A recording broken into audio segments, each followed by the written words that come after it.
नमस्कार प्यारे छात्रों, आपका स्वागत है आपके अपने प्यारे से YouTube चैनल टीएस के पाठशाला में। आज के क्लास में हम लोग क्लास टेंथ के फिजिक्स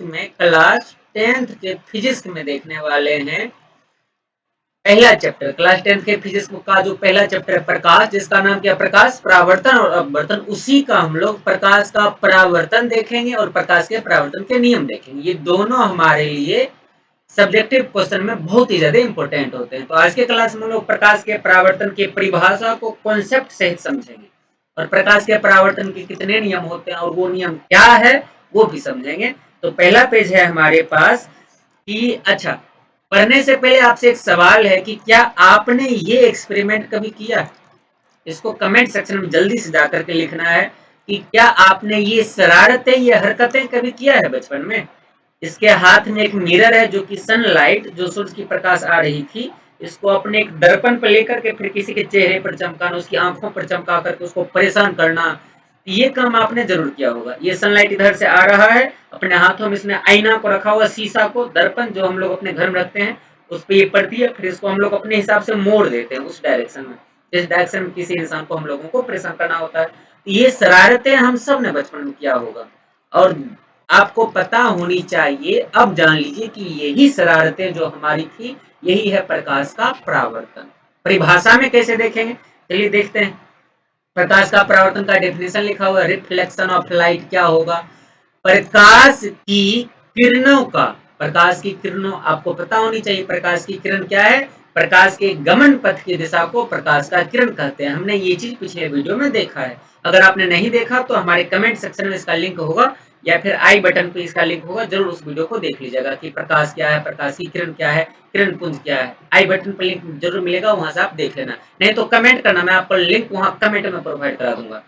तो प्रकाश की किरणों का किसी माध्यम की सतह से, अच्छा ये माध्यम की सतह क्या है? जैसे कि मान लो आप, ये एक बर्तन है, ठीक, ये एक बर्तन है, इसमें ये पूरा पानी भरा हुआ है, इसमें क्या, पूरा का पूरा पानी भरा हुआ है। तो ये वाला जो भाग होता है, सबसे ऊपरी भाग, हम लोग इसको क्या कहते हैं बच्चा पार्टी? इसी को तो हम लोग सतह कहते हैं। और ये पानी क्या हो गया? माध्यम हो गया। पानी क्या हो गया? माध्यम हो गया। ये जो ऊपरी भाग हो गया, इसी को कह देंगे माध्यम की सतह। जैसे अच्छा, इसको छोड़िए, पानी को छोड़िए। आपने जैसे कि देखा होगा, कोई मोटा सा कांच का सिल्ली देखा होगा। आपने कोई मोटा सा कांच का सिल्ली देखा होगा, इस प्रकार का सिल्ली होता है ना, मोटा सा कांच का। ये कांच हो गया, जो कि हमारे लिए क्या हो गया? माध्यम हो गया। ये हमारे लिए माध्यम हो गया। और इसका ये जो बाहरी परत है, सबसे बाहरी परत, इसको क्या कह देंगे? सतह कह देंगे। इसी प्रकार से अलग अलग माध्यम की अलग अलग सतह होती है और माध्यम बहुत सारे प्रकार के होते हैं, जिसमें से कुछ पारदर्शी होते हैं, कुछ अपारदर्शी होते हैं, और कुछ क्या होता है? अर्ध पारदर्शी होते हैं, जिसको हम लोग पारभासी भी कहते हैं। ये सब डेफिनेशन में हमने पिछले क्लास में पढ़ा हुआ है। तो प्रकाश की किरणों का उसी प्रकार से किसी माध्यम की सतह से टकरा करके अपने ही माध्यम में वापस लौटने की घटना को प्रकाश का परावर्तन कहते हैं। जैसे कि ये हमारे पास क्या है? कोई माध्यम है जिसकी ये सतह ऊपर से, ये कोई सतह है, किसकी सतह है? किसी माध्यम की सतह है, किसी माध्यम की सतह है, जिससे ये टॉर्च से आने वाली प्रकाश की किरणों पर ध्यान दीजिएगा, आया और टकराने के बाद ये, जैसे कि अभी ऊपर से मान लो कि आप हवा है, हवा से अभी चलना शुरू किया, चलना कहां से शुरू किया? हवा से। यहाँ से टकराने के बाद वापस ये हवा में ही मुड़ जाता है। तो यहाँ पर डायग्राम थोड़ा गलत है, तीर का निशान इधर की तरफ होगा। हाँ, अब सही है। तो ये प्रकाश की किरण हवा से आया, यहाँ पे टकराया और वापस हवा में ही लौट गया, यानी कि अपने ही माध्यम में वापस लौट गई है। और इसी घटना को ही तो प्रकाश का परावर्तन कहते हैं। अब परिभाषा बोल लोगे कि प्रकाश की किरणों का, किसका? प्रकाश की किरणों का किसी माध्यम की सतह से टकरा करके अपने माध्यम वापस लौटने की घटना को क्या कहते हैं? प्रकाश का परावर्तन कहते हैं। अगर आपके पास ये नहीं लिखा हुआ तो आप चाहो तो स्क्रीनशॉट कर सकते हो। फिर हम लोग नेक्स्ट पेज पे चलेंगे। चलो नेक्स्ट पेज पे चलते हैं। प्रकाश के परावर्तन हमने देख लिया।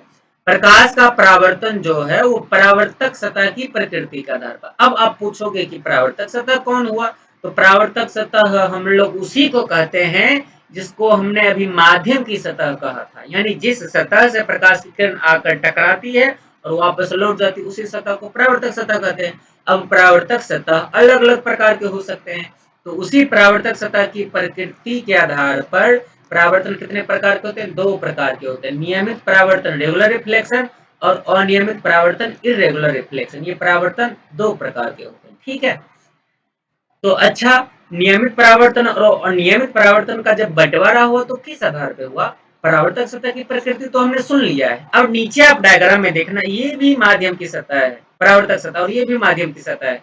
दोनों सतह में आपको एक डिफरेंस दिखेगा, एक अंतर दिखेगा। ये क्या है? एकदम समतल है, और ये क्या है? उबड़ खाबड़ है। थोड़ा सा नहीं दिख रहा आपको डायग्राम में? ये उबड़ खाबड़ नहीं है, उबड़ खाबड़ दिखे जैसा है। ये थोड़ा रुख रहा है, ऊपर नीचे टाइप का, लेकिन ये बिल्कुल सा चिकना और समतल है। तो यही होगी हमारी परावर्तक सतह की प्रकृति, जिसके आधार पर परावर्तन दो प्रकार के, नियमित परावर्तन और अनियमित परावर्तन। इसका भी परिभाषा देखेंगे, टेंशन नहीं लेना। फिलहाल हम लोग ये तो समझ लें कि परावर्तक सतह की प्रकृति के आधार पर परावर्तन कितने प्रकार के होते हैं? दो प्रकार के। नाम क्या? नियमित परावर्तन रेगुलर रिफ्लेक्शन, और अनियमित परावर्तन इरेगुलर रिफ्लेक्शन। नेक्स्ट पेज में अब हम लोग इसका परिभाषा देखेंगे। पहला परिभाषा, नियमित परावर्तन रेगुलर रिफ्लेक्शन क्या है? तो ध्यान से सुनिएगा कि नियमित परावर्तन किसको कहेंगे? जब प्रकाश की किरणें चिकनी और चमकीली सतह पर पड़ती हैं, चिकनी और चमकीली सतह पर पड़ती हैं। ध्यान से समझना और सुनना है। जब प्रकाश की किरणें कहाँ पड़ती हैं? चिकनी और चमकीली सतह पर पड़ती है। जब प्रकाश की किरणें कहाँ पड़ती हैं? फिर से एक बार सुनिएगा ध्यान से, चिकनी और चमकीली सतह पर पड़ती हैं। जब प्रकाश की किरणें चिकनी और चमकीली सतह पर पड़ती हैं तो वे नियमित रूप से, नियमित रूप से कहने का मतलब जैसा सब के सब आया वैसे ही सभी प्रकाश की किरणें एक ही जैसा परावर्तित होगा, नियमित रूप से, रेगुलर तरीके से परावर्तित हो जाती है। और ऐसे परावर्तन को ही तो नियमित परावर्तन कहते हैं। कितना सिंपल सा परिभाषा, आपको दो शब्द याद रखना है। पहला, जब प्रकाश की किरणें चिकनी और चमकीली सतह पर पड़ती हैं। दूसरी बात, तो वे नियमित रूप से परावर्तित हो जाती है। इसी घटना को क्या कहते हैं? ऐसे परावर्तन को क्या कहते हैं? नियमित परावर्तन। जैसा कि चित्र में आपको दिख रहा होगा, ये जो सरफेस, ये कैसा स्मूथ सरफेस है, चिकना और चमकीला सतह है, ठीक। और जब इस पर प्रकाश की किरणें इस प्रकार से आपतित होंगी, तो जैसा ये पहली किरण उसी प्रकार से पहली परावर्तित हुआ, दूसरी तीसरी सब एक ही जैसा, ठीक है, सब के सब नियमित रूप से परावर्तित हो रही है। तो इस घटना को क्या कहेंगे? प्रकाश का नियमित परावर्तन।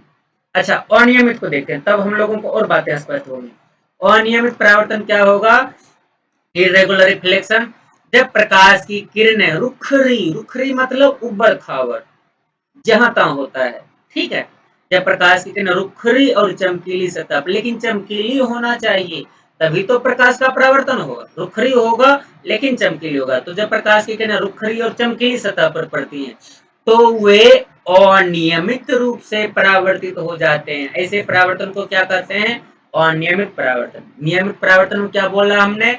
जब प्रकाश की किरणें चिकनी और समतल सतह पर, चिकनी और चमकीली सतह पर पड़ती है तो वो नियमित रूप से परावर्तित होती है। अनियमित में क्या बोला हमने? जब प्रकाश की किरणें रुखरी और चमकीली सतह पर आपतित होती हैं, पड़ती हैं, तो वे अनियमित रूप से परावर्तित हो जाती है। ऐसे परावर्तन को हम लोग अनियमित परावर्तन कहते हैं। जैसे कि आप यहाँ डायग्राम में देख सकते हैं, ये पहली किरण इधर से आया लेकिन नीचे इधर से गुजर गया, आपको दिख गया होगा शायद, ये इधर से और उधर से गया। जबकि दूसरी को देखो तो आप, दूसरी इधर से आया इधर से चला गया, तीसरी इधर से आया और इधर भाग गया एकदम से। ये क्या हो गया? अनियमित रूप से, इरेगुलर ढंग से परावर्तित हो रहा है, और इसी घटना को तो हम लोग अनियमित परावर्तन कहते हैं। अब परिभाषा अपने बोल लोगे? देखो तो एक बार जरा फिर से लास्ट टाइम, फिर हम लोग आगे बढ़ जाएंगे। तो जब प्रकाश की किरणें रुखरी और चमकीली सतह पर पड़ती हैं तो वे कैसे? अनियमित रूप से परावर्तित हो जाते हैं, और ऐसे ही परावर्तन को अनियमित परावर्तन कहते हैं। अब आप याद रख लोगे, पक्की बात है। तो इसका भी आप स्क्रीनशॉट साथ में करते जाना। नेक्स्ट पेज पर हम लोग चलते हैं। अब प्रकाश के परावर्तन के नियम, laws of reflection of light. प्रकाश के परावर्तन के नियम, तो ध्यान से सुनिएगा। प्रकाश के परावर्तन के मुख्यतः दो नियम होते हैं। प्रकाश के परावर्तन के कितने नियम? दो नियम होते हैं। पहला नियम क्या कहता है प्रकाश के परावर्तन का? आपतित किरण। आपतित किरण आपको पता होनी चाहिए, अगर नहीं पता है तो हमारे कमेंट सेक्शन में जाकर के बताइएगा आपको क्या चीज नहीं पता है, या फिर डिस्क्रिप्शन में आपको लिंक मिलेगा, वहां जाके क्लिक करके इस वीडियो को देखिए। आपतित किरण, परावर्तित किरण, आपतन कोण, परावर्तन कोण, अभिलंब, आपतन बिंदु, आपको सब पता चल जाएगा, ठीक है। तो आपको पता होनी चाहिए क्या है आपतित किरण। तो आपतित किरण, परावर्तित किरण और आपतन बिंदु पर डाले गए अभिलंब, तीन शब्द हमने देखा अभी। कौन कौन शब्द? आपतित किरण, परावर्तित किरण और अभिलंब। आपतित किरण, परावर्तित किरण और आपतन बिंदु पर डाले गए अभिलंब, सभी कहाँ होते हैं? सभी एक ही समतल में होते हैं, ठीक है, यही बड़ा ही सिंपल सा पहला नियम, जैसा कि आप यहाँ पे देख सकते हो, ये हो गई हमारी आपतित किरण और ये हो गई हमारी परावर्तित किरण और ये हो गया हमारा अभिलंब। तीनों को आप देख सकते हो, तीनों के तीनों एक ही समतल में है। दिख रहा है ना आपको? नहीं दिख रहा है तो एक बढ़िया डायग्राम आपको दिखाता हूँ। ये तो बड़ा सा डायग्राम उसी का, ये निशान उल्टा है। ये तो वही डायग्राम है, आपतित किरण, परावर्तित किरण और ये है अभिलंब। तीनों के तीनों क्या है? एक ही समतल में। इससे भी नहीं पता चला तो अब आप देखो ये वाला डायग्राम, इसमें देखो सबका नाम लिखा हुआ है। ये हमारा इंसिडेंट रे यानी आपतित किरण, ये हमारा रिफ्लेक्टेड रे यानी परावर्तित किरण और ये बीच वाला हमारा नॉर्मल यानी कि अभिलंब। अब आप पहचान गए होंगे कि आपतित किरण कौन, परावर्तित किरण कौन और अभिलंब कौन है। और ये तीनों के तीनों कहाँ होते हैं? एक ही समतल में होते हैं। तीनों के तीनों कहाँ होते हैं? एक ही समतल में होते हैं। तो प्रकाश का परावर्तन का पहला नियम नहीं याद हो गया आपको? कौन कौन सा तीन को? आपतित किरण, परावर्तित किरण और आपतन बिंदु पर डाला गया अभिलंब, सबके सब कहाँ होंगे? एक ही समतल में होंगे। वापस से चलते हैं हम लोग अपने थ्योरी पे। तो याद हो गया होगा, आपतित किरण, परावर्तित किरण और आपतन बिंदु पर डाले गए अभिलंब सब कहाँ? एक ही समतल में होते हैं। दूसरा नियम क्या है? सेकेंड लॉ, प्रकाश के परावर्तन का दूसरा नियम। तो आपतन कोण, आपतन कोण आपको पता होना चाहिए। आपतन कोण को हम लोग कोण आई से सूचित करते हैं, तथा परावर्तन कोण, परावर्तन कोण भी आपको पता होनी चाहिए, जिसको हम लोग कोण आर से सूचित करते हैं। हमेशा दोनों के दोनों बराबर होते हैं। हमेशा दोनों क्या होते हैं? बराबर, अर्थात कोण आई बराबर कोण आर। हमेशा कोण आई बराबर कोण आर होते हैं। इस डायग्राम में अगर छोटा सा डायग्राम आपको दिख रहा होगा तो ये है कोण आई और ये है कोण आर। नहीं दिखा तो बड़ा डायग्राम में देखते हैं। ये है हमारे पास कोण आई और ये है कोण आर। आपतित किरण और अभिलंब के बीच के कोण को आपतन कोण कहते हैं। उसी प्रकार से परावर्तित किरण और अभिलंब के बीच के कोण को परावर्तन कोण कहते हैं। और ये आपतन कोण और परावर्तन कोण हमेशा बराबर होता है। चलिए एक और डायग्राम हमारे पास, उसमें लेते हैं, उसमें साफ साफ देखिएगा। ये आपको दिख रहा होगा रेड कलर में जो है कोण आई लिखा हुआ भी है, एंगल ऑफ इंसिडेंस, ये हमारा आपतन कोण है। और ये आपको मिलेगा कोण आर, ये ब्लू कलर में दिखाया हुआ है। और यहाँ पे लिखा हुआ भी है, ये है एंगल ऑफ रिफ्लेक्शन यानी परावर्तन कोण।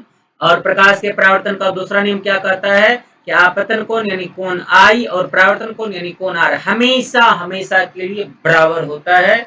तो अब आपको प्रकाश के परावर्तन का दोनों नियम याद हो गया होगा हर हाल में। नहीं याद हो तो कमेंट सेक्शन में लिखिएगा कि क्या दिक्कत रह गया, फिर से हम लोग उसको देखेंगे, अलग तरीके से देखेंगे। जब तक नहीं सीखेंगे तब तक देखेंगे। तो आज के क्लास में हम लोगों ने कितना चीज पढ़ा? प्रकाश का परावर्तन क्या है, पहला पेज में हमारे पास क्या है? प्रकाश का परावर्तन। जरा सा हम लोग रिपीट कर लेते हैं एक बार, क्या क्या हमने पढ़ा आज की क्लास में। हाँ, प्रकाश का परावर्तन। तो प्रकाश का परावर्तन का परिभाषा, प्रकाश की किरणों का किसी माध्यम की सतह से टकराकर अपने ही माध्यम में वापस लौटने की घटना को क्या कहते हैं? प्रकाश का परावर्तन कहते हैं। फिर हमने देखा परावर्तक सतह की प्रकृति के आधार पर परावर्तन दो प्रकार के होते हैं। नाम क्या है? नियमित परावर्तन तथा अनियमित परावर्तन। फिर हमने इसका भी परिभाषा देखा था। क्या था परिभाषा? नियमित परावर्तन में जब प्रकाश की किरणें चिकनी और चमकीली सतह पर पड़ती हैं तो वे नियमित रूप से परावर्तित हो जाती हैं। ऐसे परावर्तन को नियमित परावर्तन कहते हैं। फिर हमने देखा था अनियमित परावर्तन, जब प्रकाश की किरणें रुखरी लेकिन चमकीली सतह पर पड़ती हैं तो वे अनियमित रूप से परावर्तित हो जाते हैं। ऐसे परावर्तन को क्या कहते हैं? अनियमित परावर्तन कहते हैं। फिर नेक्स्ट हमने देखा था प्रकाश के परावर्तन के नियम। प्रकाश के परावर्तन के कितने नियम? दो नियम। ऐसा ऑब्जेक्टिव में पूछा जाता है। प्रकाश के परावर्तन के दो नियम होते हैं। पहला नियम क्या कहता है? पहला नियम में तीन शब्द हमने देखा, आपतित किरण, परावर्तित किरण और आपतन बिंदु पर डाले गए अभिलंब सब कहाँ होंगे? एक ही समतल में। दूसरा नियम हमारा प्रकाश के परावर्तन का दूसरा नियम कि आपतन कोण और परावर्तन कोण हमेशा बराबर होता है। तो उम्मीदता आपको इतनी चीजें क्लियर हो गई होंगी। तो अगर आपको क्लास 10th और 12th की तैयारी कर रहे हैं, अगर आप क्लास 10th या 12th की तैयारी कर रहे हैं और आपको किसी भी विषय में कोई भी दिक्कत हो जिसके लिए हम लोगों से मदद चाहिए तो हमें कमेंट सेक्शन में बतलाइएगा। हम लोग जरूर से जरूर आपकी मदद करेंगे। और आज के वीडियो को शुरू से अंत तक पूरा देखने के लिए, हमारे इस वीडियो को लाइक करने के लिए, हमारे चैनल को सब्सक्राइब करके अपने दोस्तों के साथ शेयर करने के लिए आपका बहुत बहुत धन्यवाद। मिलते हैं अगले वीडियो में, तब तक बहुत बहुत धन्यवाद।